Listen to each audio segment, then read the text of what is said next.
Chapter 4. And again he began to teach by the sea. And a great multitude was gathered to him, so that he got into a boat and sat in it on the sea.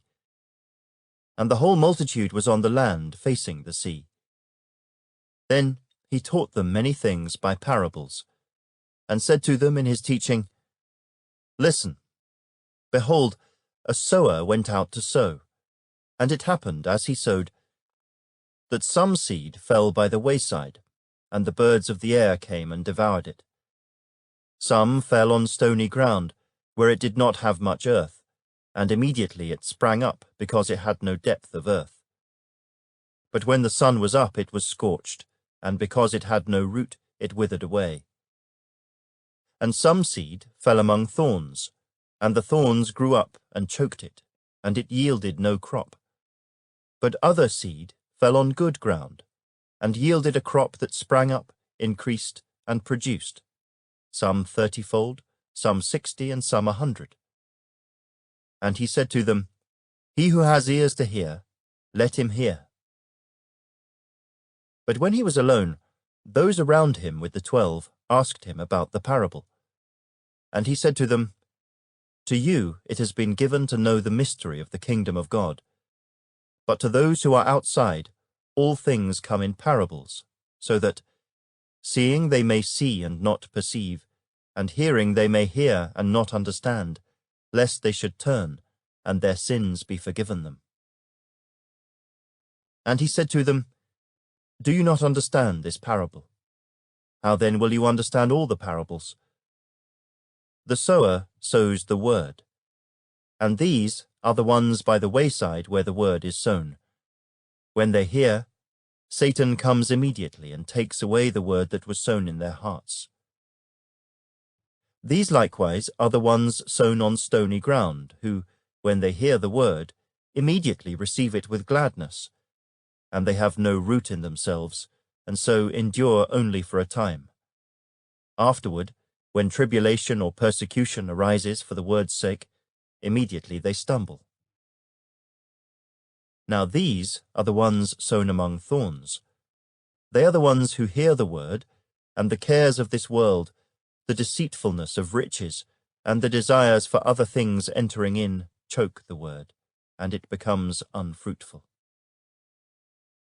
But these are the ones sown on good ground, those who hear the word, accept it, and bear fruit, some 30-fold, some 60, and some 100. Also he said to them, Is a lamp brought to be put under a basket, or under a bed?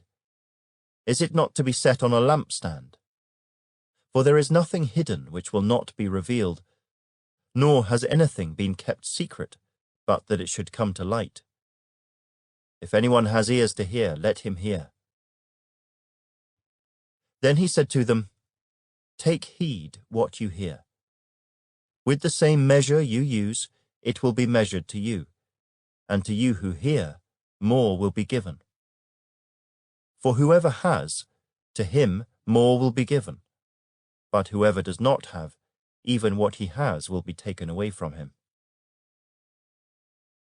And he said, The kingdom of God is as if a man should scatter seed on the ground, and should sleep by night, and rise by day, and the seed should sprout and grow, he himself does not know how. For the earth yields crops by itself, first the blade, then the head, after that the full grain in the head. But when the grain ripens, immediately he puts in the sickle, because the harvest has come. Then he said, To what shall we liken the kingdom of God? Or with what parable shall we picture it? It is like a mustard seed, which, when it is sown on the ground, is smaller than all the seeds on earth. But when it is sown, it grows up and becomes greater than all herbs, and shoots out large branches, so that the birds of the air may nest under its shade. And with many such parables he spoke the word to them, as they were able to hear it. But without a parable he did not speak to them. And when they were alone, he explained all things to his disciples. On the same day, when evening had come, he said to them, "Let us cross over to the other side." Now when they had left the multitude, they took him along in the boat as he was. And other little boats were also with him. And a great windstorm arose, and the waves beat into the boat, so that it was already filling. But he was in the stern, asleep on a pillow. And they awoke him and said to him, "Teacher, do you not care that we are perishing?" Then he arose and rebuked the wind, and said to the sea, "Peace, be still." And the wind ceased, and there was a great calm. But he said to them, "Why are you so fearful? How is it that you have no faith?" And they feared exceedingly, and said to one another, "Who can this be, that even the wind and the sea obey him?"